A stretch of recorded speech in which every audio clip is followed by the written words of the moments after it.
하나님의 말씀은 요한복음 16장 13절입니다. 그러나 진리의 성령이 오시면 그가 너희를 모든 진리 가운데로 인도하시리니 그가 스스로 말하지 않고 오직 들은 것을 말하며 장래일을 너희에게 알리시리라. 아멘.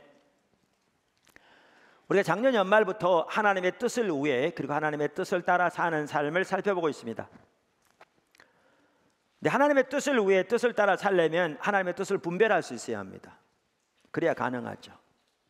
이제 오늘부터 하나님의 뜻을 우리가 어떻게 분별할 것인가, 그리고 하나님의 뜻을 분별하는 데 중요한 요소들은 무엇인가 라는 부분을 살펴보려고 합니다.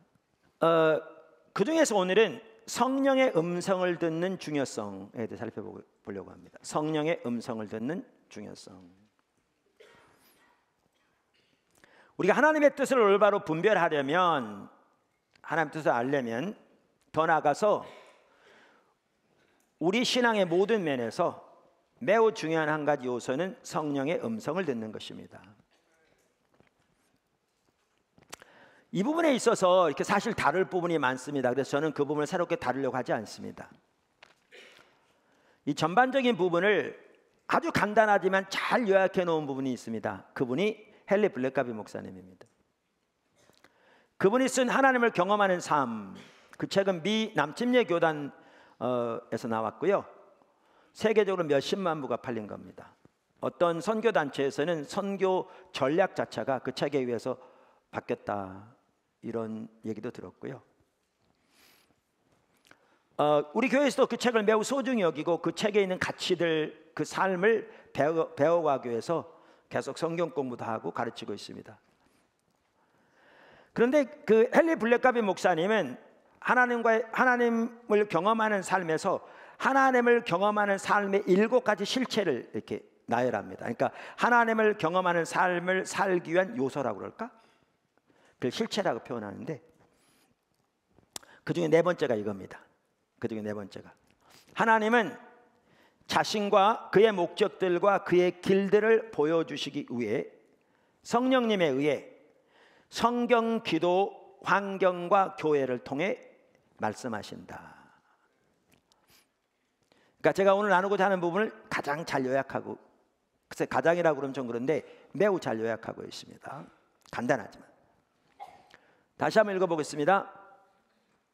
하나님은 자신과 그의 목적들과 그의 길들을 보여주시기 위해 성령님에 의해 성경, 기도, 환경과 교회를 통해 말씀하신다.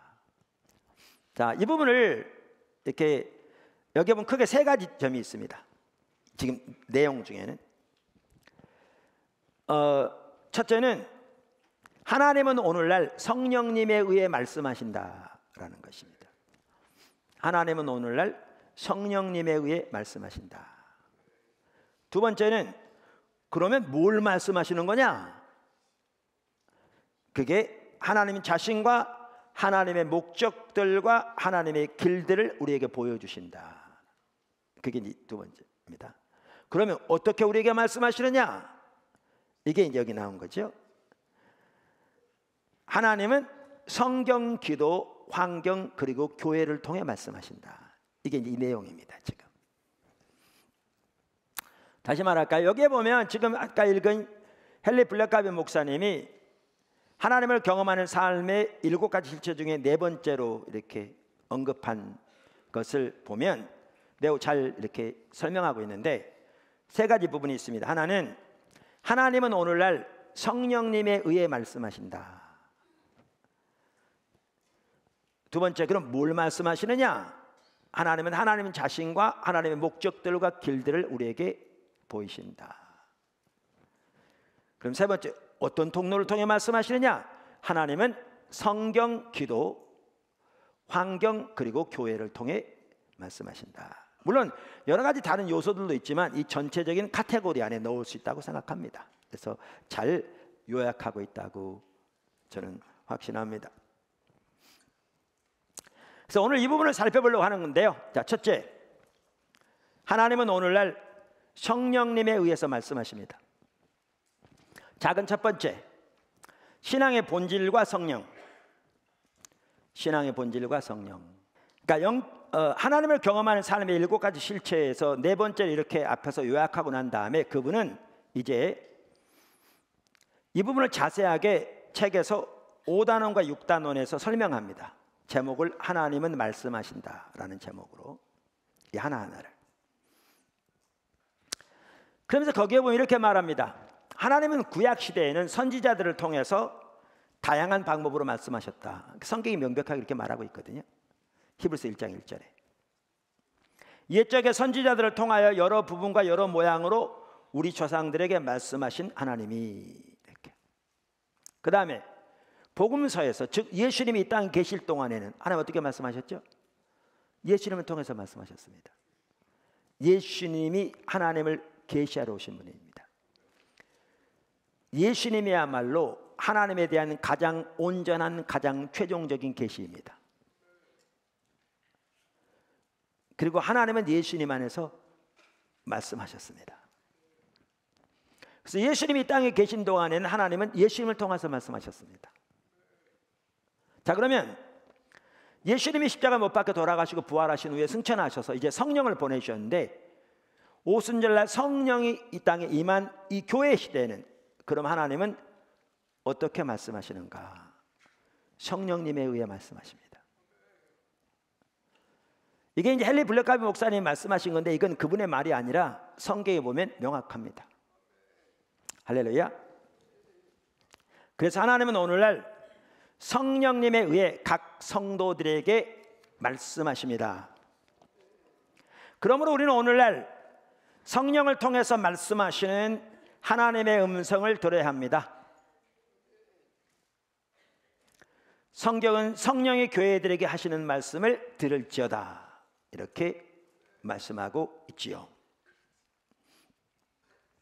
근데 제가 작은 첫 번째 제목을 뭐라고 그랬냐면 우리 신앙의 본질과 성령 이렇게 말씀했습니다. 그런데 예수님이 이 땅에 계실 동안에 예수님은 무엇보다 신앙의 본질 가운데 행하셨다는 것을 강조하는 성경이 요한복음입니다. 그러니까 예수님이 당연히 그 삶을 사셨는데요. 어느 성경책보다 그 부분을 가장 잘 설명할 뿐만 아니라 강조하는 책이 요한복음입니다. 그래서 요한복음에 보면 예수님이 무엇보다 신앙의 본질 가운데 사셨다라고 말합니다. 다시 말하면 가장 먼저 예수님이 하나님과의 친밀한 교제 가운데 사셨다는 것을 강조하고 있습니다. 그것을 요한복음은 예수님이 아버지 안에 아버지가 예수님 안이라는 말로 표현합니다. 그리고 요한복음에 보면 예수님의 모든 사역과 예수님이 전하신 모든 말씀이 바로 그 관계에서 나왔다라는 것을 말하고 있습니다. 그리고 그 동일한 저자 위에 쓰여진 요한일서 1장 3절에 보면 우리가 수없이 살펴본 것처럼 우리의 구원을 우리의 신앙을 한마디로 하나님과의 사귐이라 이렇게 표현하고 있고 그걸 다른 말로 하나님을 아는 것이다 이렇게 표현합니다. 그러면서 요한복음 17장 3절에서 예수님은 영생을 한마디로 하나님과 예수님을 아는 것이다 이렇게 표현합니다. 지금 하나님을 안다는 말은 하나님과 친밀한 사귐을 통해서 그분의 성품과 의도를 친밀하게 아는 것을 의미합니다. 그 다음에 신앙의 본질의 또 한 가지의 면은 하나님의 행하심을 보고 그 일에 온 삶으로 동참하는 것인데 요한복음은 정확하게 예수님이 이 삶을 사셨다는 것을 강조하고 있습니다. 요한복음 전체에 명확하게 나오지만 그 핵심적인 구절이 요한복음 5장 17절, 19절, 20절입니다. 거기에 보면 예수님께서 아버지가 오늘까지 일하신다. 나도 일한다. 나는 스스로 아무것도 할 수 없다. 나는 아버지가 행하신 걸 본다. 그것을 나도 행한다. 아버지가 아들을 사랑하셔서 아들에게 아버지 행하신 모든 것을 보이신다. 이렇게 말씀하고 있습니다. 심지어 예수님은 아버지가 행하시는 걸 보았을 때 그 일을 행하고 그것을 마치는 것을 자신의 양식으로 하셨다. 음식, 밥 이렇게 표현하고 있습니다. 뿐만 아니라 요한복음은 예수님이 이렇게 철저하게 신앙의 본질 가운데 사셨다는 걸 강조하는 동시에 요한복음은 어느 성경보다 예수님이 철저하게 하나님 중심적인 삶을 사셨다는 사실을 강조하고 있습니다. 지나칠 만큼 철저하게 강조하고 있습니다. 그래서 하나님의 자원으로 하나님의 목적을 위해 하나님의 방법으로 사셨다는 것을 반복적으로 강조하고 있습니다. 이게 중요합니다. 왜냐하면 이 신앙의 본질과 하나님 중심적인 삶이 정확하게 같이 가는 것을 성경이 명확하게 보여주고 있기 때문에 그렇습니다. 그런데 제가 왜 이 말씀을 드렸냐면 이 삶과 밀접하게 관련된 삶이 뭔지 아세요? 성령입니다. 성령입니다. 그러니까 복음서에서 예를 들면 누가복음 같은 경우에는 예수님의 모든 사역이 성령의 능력으로 되어진 것을 이렇게 말하고 있습니다. 누가복음의 속편과도 같은 사도행전은 더 분명히 보여주고 있고요. 그래서 누가복음에서도 예수님이 승천하기 전에 제자들에게 너는 예루살렘은 떠나지 말고 위로부터 능력이 필 때까지 기다리라, 성령의 능력을 말합니다. 이렇게 명령하셨고, 누가복음 속편인 사도행전 1장에서도 예수님이 승천하시기 바로 직전에 제자들에게 명령하셨고, 제자들이 예루살렘에 돌아와서 마가의 다락방에서 기다리는 중에 하나님의 성령이 그들을 위해 임하신 것을 성경은 말하고 있고, 초대교회가 시작되고 놀라운 하나님의 역사가 나타났습니다. 이 부분이 있습니다. 그러나 요한복음에 나오는 것만큼 성령을 반복적으로 강조한 것은 어디에도 없습니다. 복음서에 어디에도. 이 부분을 가장 많이 강조한 책이 어디냐? 요한복음입니다. 특별히 요한복음 14장부터 16장까지는 예수님이 십자가 지시기 바로 전날 밤 제자들을 최종적으로 가르치신 내용이 거기에 기록되어 있는데, 거기에서 반복적으로 나온 내용이 뭐냐면 예수님이 가시면 성령을 보내주실 거라는 겁니다. 반복적으로. 그러니까 이걸 보면 신앙의 본질, 하나님 중심적인 삶이 같이 가는 이것이 바로 하나님이 아담에게 의도하셨던 삶이에요. 그런데 아담은 실패했고 바로 예수님이 이 삶을 사셨고, 예수님의 제자들은 우리에게 동일한 삶을 살라고 명령하는데, 여기에 가장 중요한 한 가지 요소가 성령과 동행하는 삶을 명확하게 보셨습니다. 명확하게. 그래서 제가 읽어볼게요. 요한복음 14장부터 거기 보시면 10절, 내가 아버지 안에 거하고 아버지는 내 안에 계신 줄을 네가 믿지 아니하느냐? 내가 너희에게 이르는 말은 스스로 하는 것이 아니라 아버지께서 내 안에 계셔서 그의 일을 하시는 것이라. 내가 아버지 안에 거하고 아버지께서 내 안에 계심을 믿으라. 그렇지 못하겠거든 행하는 그 일로 말미암아 나를 믿으라. 이걸 보면요, 예수님이 아버지 안에, 아버지가 예수님 안에 계셨고 친밀한 교제 가운데 계셨고, 이 관계 가운데서 예수님이 행하신 모든 사역, 예수님이 가르치신 모든 말씀이 나온 것을 명확하게 말하고 있습니다. 그러면서 12절, 내가 진실로 진실로 너희에게 이르노니 나를 믿는 자는 내가 하는 일을 그도 할 것이요. 그러니까 이렇게 말씀하시고 난 다음에 제자들에게 나를 믿는 자는 나와 동일한 일을 할 것이다, 심지어 더 큰 일을 할 것이다, 이렇게 말씀하시면서 그 이유를 뭘로 드느냐? 이는 내가 아버지께로 감이라. 이 구절만 보면 이 말이 뭔지 몰라요. 근데 바로 이어지는 구절을 보면 내가 아버지께로 가지 아니하면 보혜사가 오시지 아니할 것이요 내가 가면 보혜사를 너에게 보내리라, 이렇게 말씀함으로써 이 말은 예수님이 가시고 성령을 보내주심으로써 일이 가능하게 될 거라 그 말이죠. 그러니까 이 삶을 위해 성령이 필수인 거죠. 성령이 필수인 거죠. 자, 그럼 두 번째, 우리 신앙의 한 핵심은 성령의 인도를 받는 것입니다. 우리 신앙의 한 핵심은 성령의 인도를 받는 것입니다. 자, 먼저 우선 신약 시대는 성령의 시대입니다. 자, 요한복음이 이 부분을 명확하게 강조할 뿐만 아니고 신약 성경 전체를 보면, 특별히 그 중에서도 사도 바울의 서신서들을 보면 신약 시대가 성령의 시대인 것을 명확하게 알 수 있어요. 의심할 나위 없이, 의심할 나위 없이 명명백백하게 다르게 말할 수 없을 정도로. 자, 한번 보실래요? 고린도서 3장 6절 한번 찾아보세요. 그가 또한 우리를 새 언약의 일꾼 되기에 만족하게 하셨으니, 여기 새 언약이 바로 신약을 말합니다. 율법 조문으로 하지 아니하고, 즉 문자로 하지 아니하고 오직 영으로 하매니, 율법 조문은 죽이는 것이요 영은 살리는 것이니라. 우리말 성경에 영 이렇게 해놓으니까 이게 애매모호합니다. 애매모호합니다. 그러니까 헬라어에는 그 성령을 가리킬 때도 그냥 영이라고 그러고요, 인간의 영을 가리킬 때도 그냥 영이라고 그래요.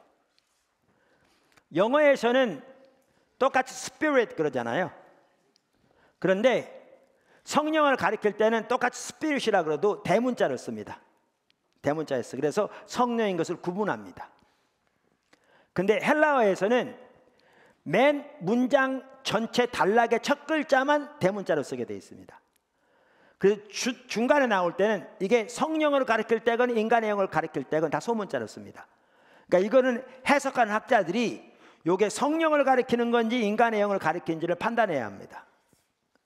그런데 이 구절은 명확하게, 또 성경 전체적으로 볼 때 명확하게 성령을 가리킵니다.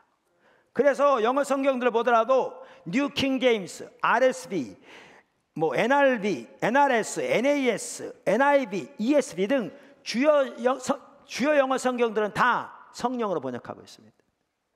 성령을 가리킵니다. 자, 그럼 여기 보십시오. 새 언약은 한마디로 뭐예요? 성령에 의한 삶입니다. 뭐가 아니고요? 문자에 의한 삶이 아니고요. 여기 율법 조문이란 말은 문자란 말입니다. 그러니까 이 구절에 보면 신약시대 우리 신앙생활을 단 한마디로 뭐라고 요약하고 있는가? 성령에 의한 언약이라, 성령에 의한 삶이라, 이렇게 표현하고 있습니다. 한마디로. 할렐루야.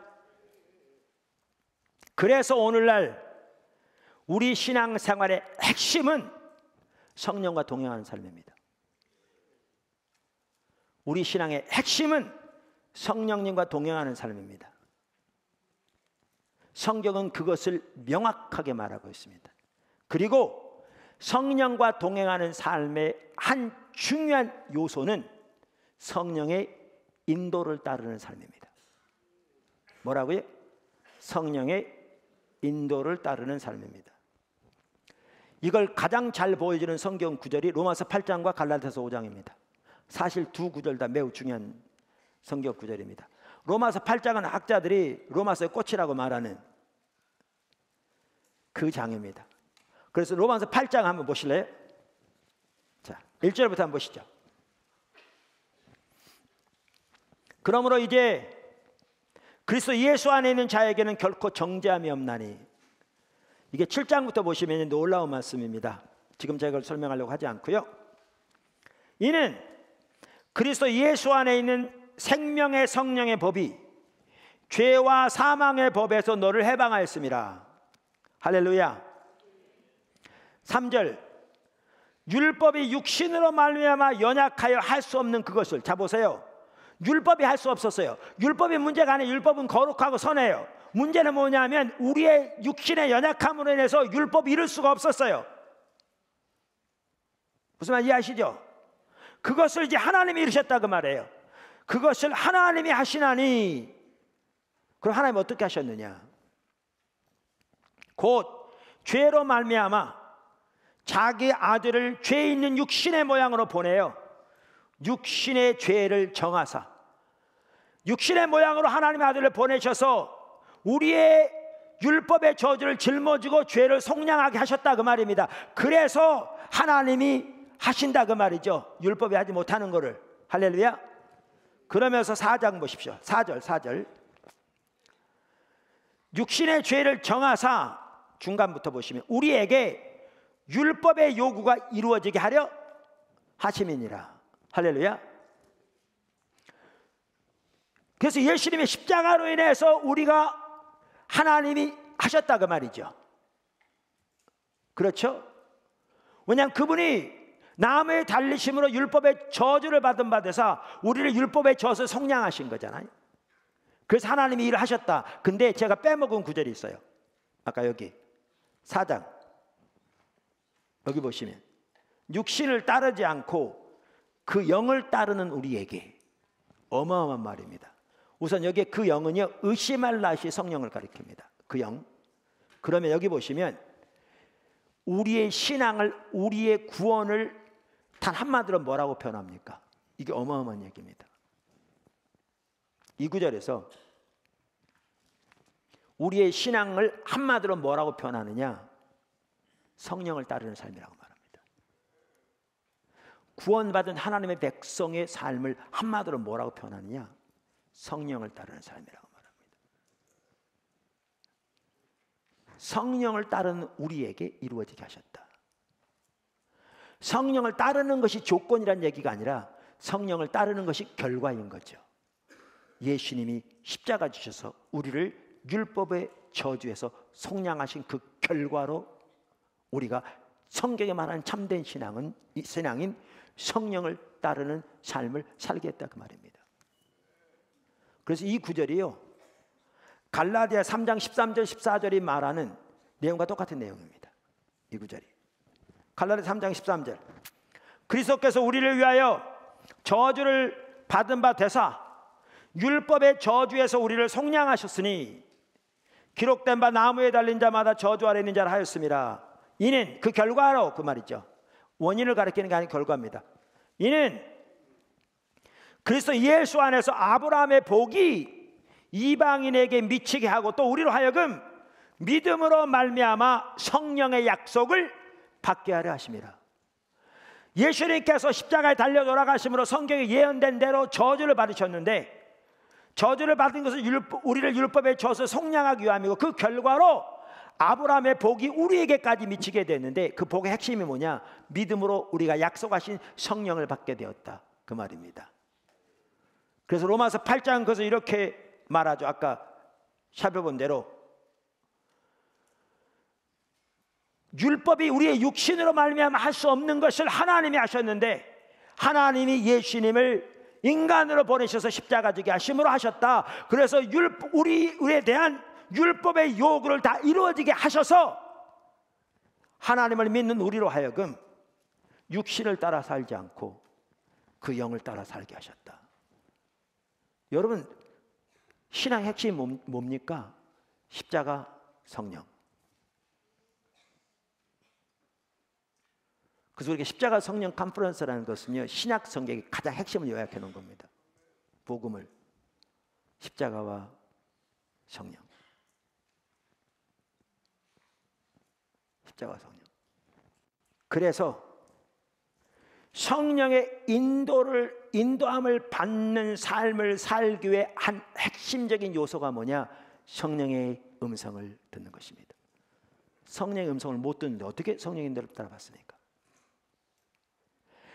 그러니까 하나님을 경험하는 삶을 살기 위해서도 우리 주변에 하나님이 어떻게 일하고 계신가를 보아야 되는데, 그래야 그 일에 동참할 수 있는데 성령의 음성을 들어야 합니다.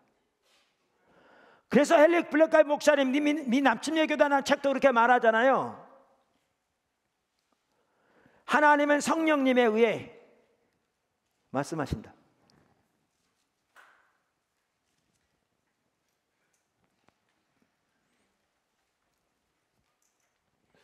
주제별 성경 사전, 뭐 이런 사전이 많이 있습니다. 근데 제가 지금 그 말하는 이 사전은요, 런던에서 나온 아주 귀한 책입니다. Dictionary of Bible Themes, the accessible and comprehensive tool for topical studies. 런던에 출판된 아주 귀한 책인데, 이 주제별 성경 사전에 보면 성령의 인도에 대해서 이렇게 얘기했더라고요. 성령은 도전들과 결정들과 어려움들을 직면하고 있는 개인들과 그룹들을 인도하신다. 개인 인도할 뿐만 아니라 단체 인도하시죠. 교회와 같이. 그들은 당연히 도전들과 결정들과 어려움들을 수시로 직면하고 있죠. 그들을 인도하신다. 그러면서 뭐라고 그러냐? 어떻게 주어지든 그러한 인도는, 성령의 인도는 성경적으로 확립된 의의 가이드라인 안에서, 성경적으로 확립된 의의 가이드라인 안에서 선택된 상황에 대해 하나님의 뜻을 효과적으로 구체화한다. 모든 질서와 모든 단체를 초월한 자기들만이 세운, 자기 스스로 세운 우리 깃발로 모이라는 게 하나님 뜻이 아니고요. 전혀. 그러한 인도는 어떻게 주어지든 성경적으로 확립된 의의 가이드라인 안에서 선택된 상황에 대해 하나님의 뜻을 효과적으로 구체한다. 이게 성령 인도입니다. 올바른 인도. 이 인도를 따르라는 겁니다. 여기에 성령의 음성을 듣는 게 포함됩니다. 여러분 잠언 3장에 보면 이렇게 나옵니다. 구약 성경에서부터 5절에서 7절. 너는 마음을 다하여 여호와를 신뢰하고 내 명체를 의지하지 말라. 너는 범사의 그를 인정하라. 그리하면 내 길을 지도하시리라. 스스로 지혜롭게 여기지 말지어다. 여호와를 경외하며 악에서 떠날지어다. 자, 그런데 어떻게 삶을 살죠? 성령의 음성을 듣지 않고 어떻게 이 삶을 사느냐고요.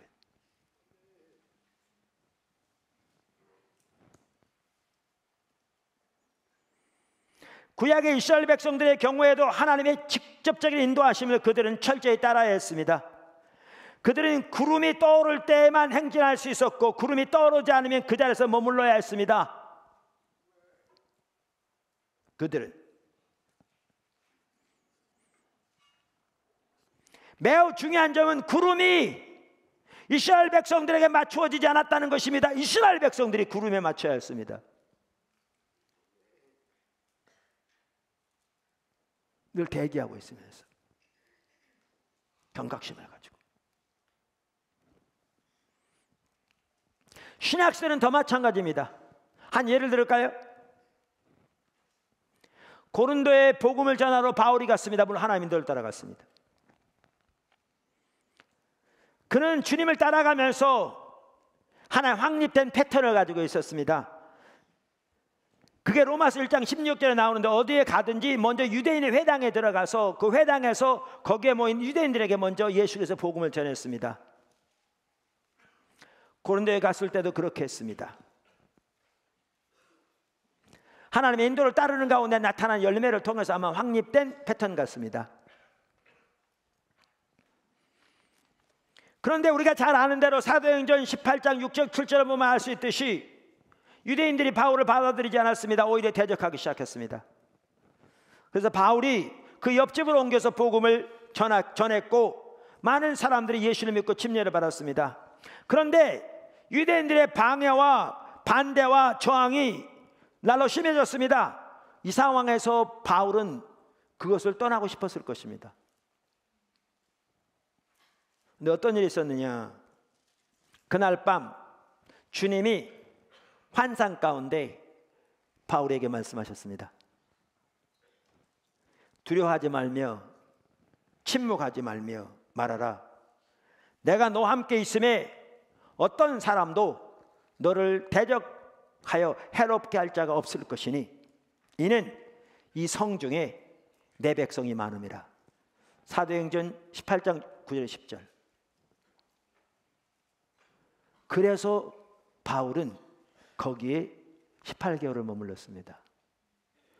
그리고 고린도 교회가 세워졌습니다. 그리고 궁극적으로 그 교회를 향해 고린도 전후서 성경이 쓰여졌습니다. 그때 그가 주님의 인도를 따르지 못했더라면 결과는 어떻게 되었겠습니까?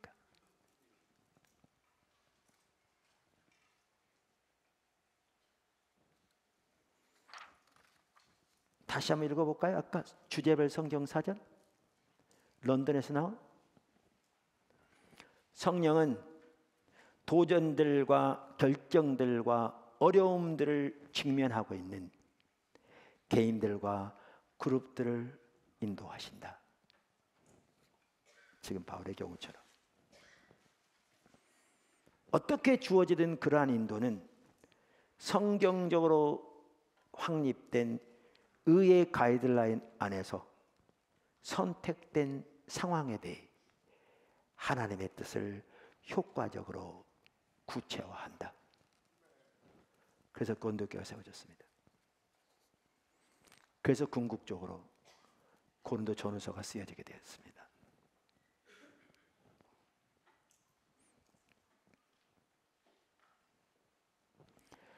이와 같이 우리가 하나님의 뜻을 따라 살기 원하는데, 우리가 하나님의 뜻을 위해 살기 원하는데, 그러려면 반드시 우리에게 있어야 한 가지가 뭐냐? 성령의 음성을 듣는 것입니다. 성령의 음성을 듣는 것에 자라나야 되고요, 분별하는 것에 자라나야 되고요, 하나님과 교제 안에 반드시 자라나야 합니다. 이것은 하나님의 뜻을 분별하는 데뿐만 아니라 하나님을 경험하는 삶에도 우리 신앙의 모든 면에서 핵심입니다. 물론 성령의 음성이라면서 엉뚱한 일을 하는 사람들 많습니다. 성경에 확립된 의의 가이드라인 안에서라고 했잖아요. 이 부분 자라나야 되죠. 물론 이 자세한 내용들을 지금 다 살펴볼 수 없으면 제가 전반적인 원칙적인 면을 지금 다루고 있습니다. 오늘은 여기에 작은 세 번째, 교리에 의한 삶의 심각성. 여기서 반드시 살펴봐야 할 게 이제 이겁니다. 우리의 신앙은, 우리의 삶은 철저하게 하나님의 말씀에 토대한 삶입니다. 할렐루야. 그리고 그 말씀의 토대에 의해서 성령과 동행하는 삶입니다. 그래서 우리의 신앙생활은 신약 시대는 더욱더 말할 것도 없이 말씀과 성령의 조화를 이루는 삶입니다. 이게 명명백백합니다. 지금 말씀드린 대로.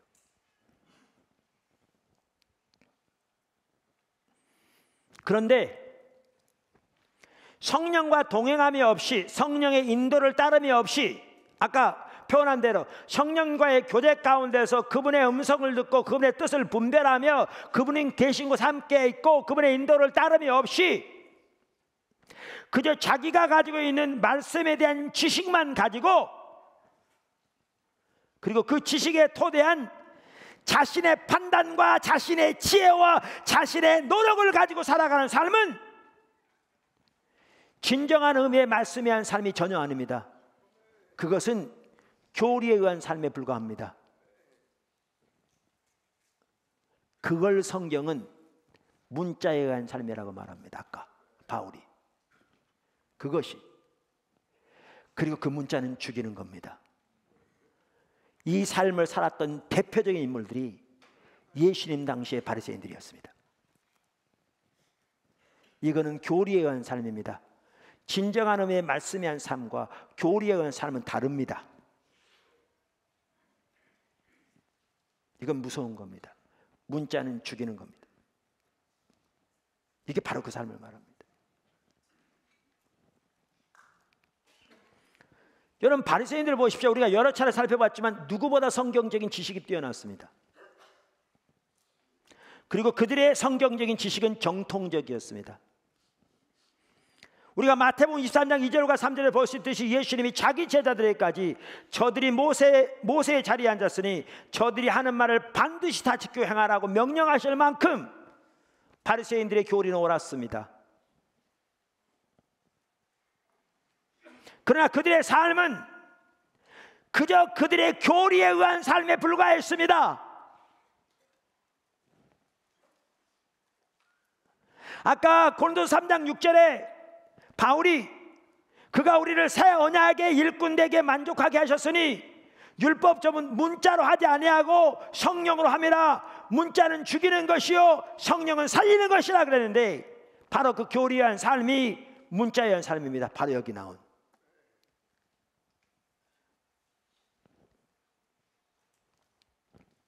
그 교리에 의한 삶은 심각합니다. 진짜 심각합니다. 말씀드린 대로 바리새인의 삶에서 우리는 그걸 잘 볼 수 있습니다. 몇 가지 그 특징을 말씀드릴까요? 왜냐하면 이분은 봐야 돼요. 오늘날 말씀은 강조하는 건 매우 중요한데 말씀은 아무리 강조돼 지났으면 없을 만큼 중요합니다. 문제는 진정한 의미의 말씀이 한 삶이 되려면 성령과 동행하는 삶이 반드시 같이 가야 되는데, 성령을 배제한 채 말씀을 강조하니까 말씀이 한 삶이 아니라 교리에 의한 삶이 되는 거죠.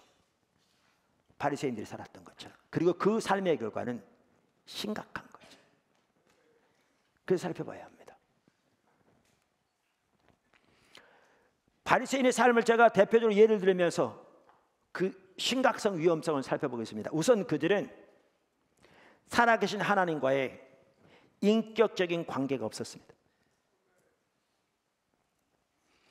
그들은 교리적으로 뛰어난 지식을 가지고 있었습니다. 성경적인 지식이 타의 추종을 불허할 만큼 뛰어났습니다. 그리고 그들의 교리는 정통적이었습니다. 그러나 그들은 그 성경에 말하는 살아계신 하나님과의 인격적인 관계가 전혀 없었습니다. 이걸 예수님께서 이렇게 말씀하셨습니다. 요한복음 5장 37절 38절에 또한 나를 보내신 아버지께서 친히 나를 위하여 증언하셨느니라. 너희는 아무 때에도 그분의 음성을 듣지 못하였고 그분의 형상을 보지 못하였으며 모세가 하나님의 영광을 본 것처럼, 이사야가 하나님의 영광을 본 것처럼, 아브라함이 하나님의 음성을 듣고 따라간 것처럼, 이사야가 성전에서 하나님의 영광을 본 것처럼 바리새인들은 그런 것이 전혀 없었습니다. 그들은 교리만 가지고 있었습니다. 다니엘이 하나님의 영광을 본 것처럼, 느헤미야가 하나님의 영광을 본 것처럼 바리새인들은 그런 하나님의 영광을 본 경험이 전혀 없었습니다. 하나님의 음성을 들은 경험이 전혀 없었습니다. 다시 말하면 그들은 인격적인 하나님과의 어떠한 인격적인 관계도 가지고 있지 않았습니다.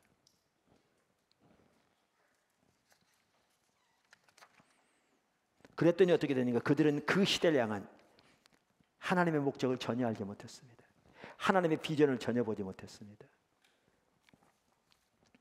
조나단 에드워즈 목사님이 늘 말하기를 어느 시대건 하나님께 쓰임 받으려면 하나님께서 그 시대에 행하고 계신 일이 무엇인가를 주시해보고 그 일에 온 사람으로 동참해야 된다고 그랬는데 그들은 하나님이 그 시대에 어떤 일을 하고 계신지를 전혀 몰랐습니다. 당연한 일입니다. 왜냐하면 하나님과 인격적인 관계가 되어 있지 않았기 때문에. 그걸 이렇게 말합니다. 예수님께서 마태복음 16장 3절 아침에 하늘이 붉고 흐리면 오늘은 날이 굳겠다 하나니 너희가 날씨는 분별할 줄 알면서 시대의 표적은 분별할 줄 모르느냐. 그들이 그토록 기다리던 메시아, 특별히 하나님의 아들이 이 땅에 오셔서 인류의 구속을 이루고 계셨는데 그들은 하나님을 섬긴다고 하면서 그 하나님의 아들을 대적했습니다.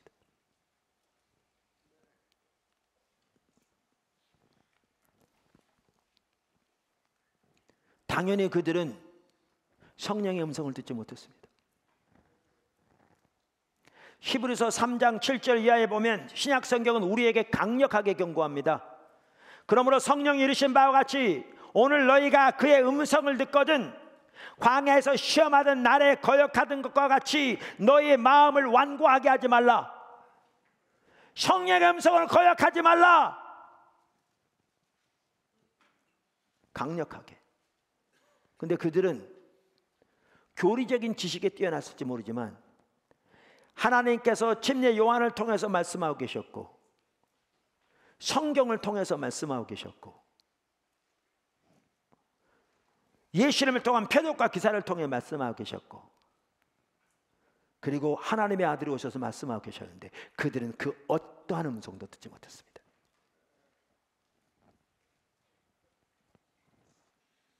그 결과 바리새인들은 자신들이 천국에 들어가지 않으면서 다른 사람이 천국에 들어가는 것을 가로막았습니다.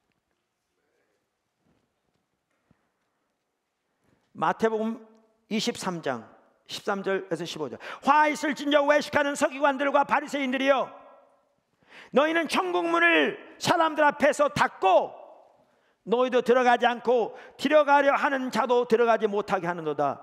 화 있을진저 외식하는 서기관들과 바리새인들이여 너희는 교인 한 사람을 얻기 위하여 바다와 육지를 두루다니다가 생기면 너희보다 배나 더 지옥 자식 되게 하는도다. 교리에 의한 삶을 훈련시키는 거죠. 전통에 기초한 교리에 의한 삶.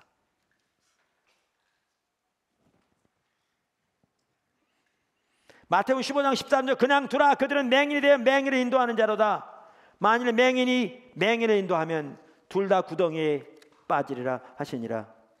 그래서 그 결과가 뭔지 아십니까? 그 절은 하나님의 백성들로 하여금 방황하게 만들었습니다.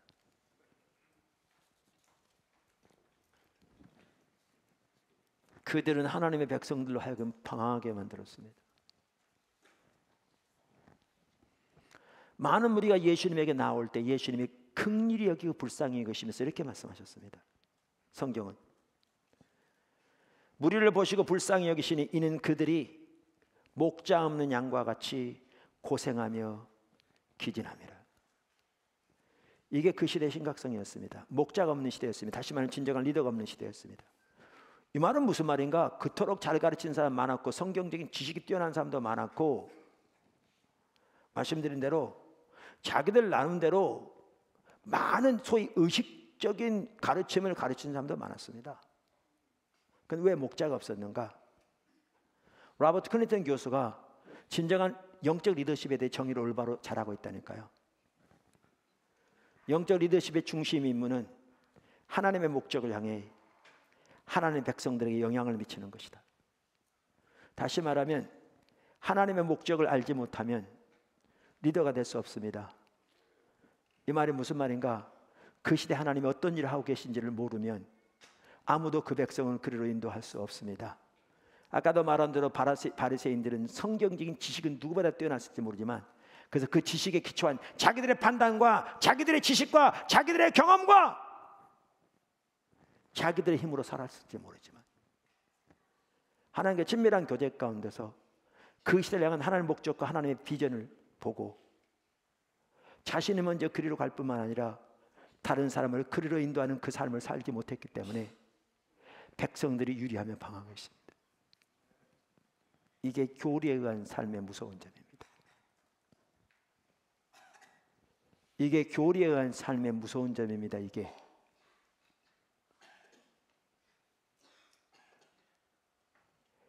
우리 신앙은 철저하게 하나님의 말씀에 기초한 삶이고 그 말씀에 기초해서 성령과 동행하는 삶인데 그게 성경이 말하는 신약시대 삶인데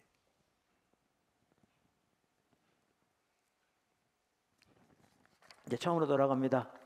그리고 마칩니다. 하나님 뜻을 분별하려면 성령의 음성 듣는 게 필수다. 이해되시죠? 이게 신약시대 우리 신앙입니다. 그러면서 아까 헨리 블랙과 목사님 얘기를 다시 제가 언급합니다. 하나님은 자신과 그분의 목적들과 그분의 길들을 보여주시기 위해 성령님에 의해 성경, 기도, 환경 그리고 교회를 통해서 말씀하신다. 그걸 요약하면 이렇습니다. 하나님은 오늘날 성령님에 의해 말씀하신다.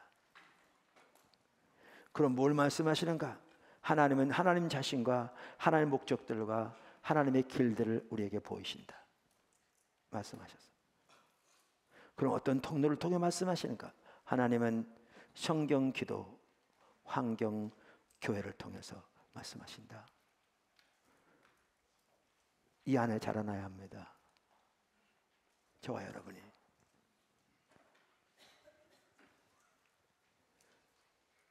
그래서 성령이 가시는 곳에 가고 성령의 음성을 듣고 성령의 뜻을 분별하며 성령의 인도를 따르는 삶을 살아야 합니다. 성경 안에서 성경 안에 성립된 의의 가이드라인을 따라 성령 인도는 그 삶을 살아갈 때 하나님의 뜻을 따라 사는 삶, 하나님의 뜻을 위해 사는 삶, 그리고 하나님을 경험하는 삶, 하나님의 승리와 생명이 우리 속에 넘치는 삶, 신앙의 본질의 삶, 하나님의 놀라운 은혜가 넘치는 신약시대의 올바른 신앙생활을 우리가 살아갈 수 있습니다. 그 안에 자라나십시오. 기도하겠습니다.